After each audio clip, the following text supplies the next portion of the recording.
ہم اپنی زندگی کے کام کو کیسے بہتر گزاریں، وقت کو کیسے بہتر گزاریں، اس کے لیے چند پوائنٹ ہیں جو ہر ایک کے لیے کارآمد ہو سکتے ہیں۔ پہلی بات کہ اپنی نیند رات کے وقت میں پوری کر لیا کریں، پھر تہجد میں اٹھا کریں اور تہجد سے اپنے دن کی ابتدا کیا کریں۔ تہجد میں اللہ رب العزت کی طرف سے عنایات ہوتی ہیں۔ حدیث پاک میں آتا ہے کہ رات کے آخری پہر میں ایک فرشتہ اعلان کرتا ہے، هل من سائل فأعطی له، ہے کوئی سوال کرنے والا کہ جس کو عطا کیا جائے، ہے کوئی مغفرت کا چاہنے والا کہ جس کی مغفرت کی جائے۔ تو جب اللہ رب العزت کی طرف سے اعلان ہو رہا ہے، ہمیں چاہیے کہ ہم اس وقت جھولیاں پھیلایا کریں اور اللہ سے مانگا کریں۔ اس وقت مزدور کو مزدوری ملتی ہے، سائل کو اللہ کی طرف سے اس وقت نعمتیں ملتی ہیں، تو ہم اس وقت کو زندگی کا سب سے قیمتی وقت سمجھیں۔ چنانچہ ہمارے دن کی ابتدا تہجد سے ہونی چاہیے، اس وقت کو کبھی مس نہ کریں۔ کوشش یہی ہو کہ ہر رات میں تہجد کی توفیق نصیب ہو جائے، جتنے بھی تھکے ہوئے ہوں تہجد میں اللہ کے سامنے جھولیاں پھیلا کر بیٹھیں تاکہ ہمیں اللہ کی طرف سے روزینہ نصیب ہو جائے۔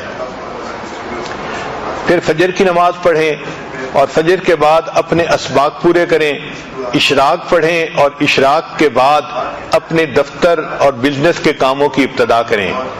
حدیث پاک میں نبی اللہ تعالیٰ فرماتے ہیں، اے میرے بندے، دن کے شروع میں تو 4 رکعت پڑھ لیا کر، میں سارا دن تیرے کاموں میں تیری مدد کروں گا، تیری کفایت کروں گا۔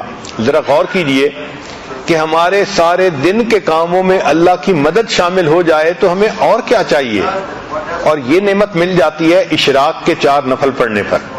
اور اشراق کی نماز ہوتی ہے جب سورج طلوع ہوتا ہے، تقریباً 20 منٹ کے بعد انسان 4 رکعت پڑھ سکتا ہے۔ تو دن کے شروع میں یہ 4 رکعت پڑھ لیا کریں تاکہ ہمارے دن کے ہر کام میں اللہ کی مدد ہو۔ عورت ہمیشہ یہ چاہتی ہے کہ جی میرے کام میں میرا تعاون کرنے والا کوئی نہیں، میں اکیلی ہوں، میں گھر میں ایک ہی ہوں۔ بھائی آپ اللہ کو اپنا تعاون کرنے والا بنا لیجئے، دن میں اشراق کی نماز پڑھنے پہ اللہ تعالیٰ آپ کے کاموں میں آپ کے کفیل بن جائیں گے، آپ کی کفایت کریں گے۔ پھر دوسری بات یہ کہ ہم جو کام بھی کرنے لگیں تو اس کا جو اینڈ ریزلٹ ہے اس کو ہمیشہ ذہن میں رکھیں کہ ہم نے کس چیز کو اچیو کرنا ہے تاکہ ہم اس کام کو مکمل کر سکیں۔ ایک تیسرا پوائنٹ کہ جو اچھی عورتیں ہوتی ہیں وہ اپنے کام کو پریورٹائز کرتی ہیں، یعنی اس میں جو پریورٹی ہے وہ دیتی ہیں، اہم کام کون سا ہے، کس کو پہلے کرنا ہے۔ اگر ہم اہم کام کو پہلے کرنے کی بجائے بس اپنی ترتیب سے ہی ہر کام کرتے رہیں گے تو ہم کم کام کر پائیں گے۔ چنانچہ ایک ٹیچر تھی، اس نے اپنے شاگردوں کو پرائورٹی کے اوپر ایک اچھی مثال سے بات سمجھائی۔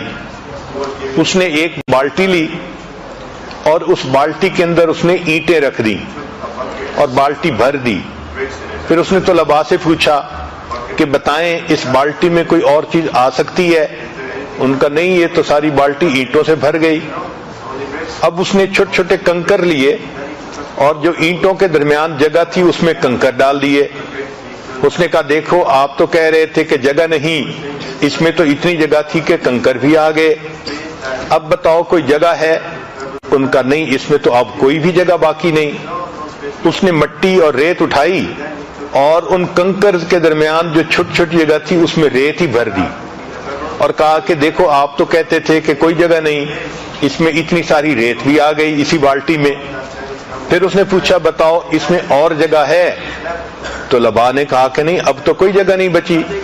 اس نے پانی کا جگ لیا اور اس بالٹی کے اندر ڈالا، چنانچہ اس پورا جگ اس پانی یعنی پورا پانی کا جگ بالٹی کے اندر آ گیا۔ اس نے کہا دیکھو ابھی اس میں اتنی جگہ باقی تھی۔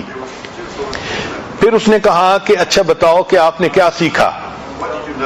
انہوں نے کہا کہ ہم نے یہ سیکھا کہ آپ اس میں جگہ بناتی ہی چلی گئیں۔ اس نے کہا نہیں، اس میں نے تمہیں یہ بات سکھانی تھی کہ پریورٹی اصل چیز ہوتی ہے۔ اگر میں اس بالٹی کو پانی سے پہلے بھر دیتی تو اس میں نہ اینٹیں آ سکتی تھیں، نہ ریت آ سکتی تھی، نہ کنکر آ سکتے تھے، میں نے پہلے اینٹیں ڈالی، پھر اس کے بعد کنکر ڈالے، پھر اس کے بعد ریت ڈالی، پھر پانی ڈالا، تو یہ ساری چیزیں آ گئیں۔ تو ہمارے وقت کی بھی یہی مثال ہے کہ اگر ہم پریورٹی کے بغیر کام کرنے لگیں گے تو کام نہیں کر سکیں گے، اور اگر پرائورٹائز کر لیں گے تو دیکھیں ایک کام کے اندر دوسرے کا وقت نکل آئے گا، دوسرے کے اندر تیسرے کا، اور ہم کئی سارے کاموں کو ایک وقت میں کر سکیں گے۔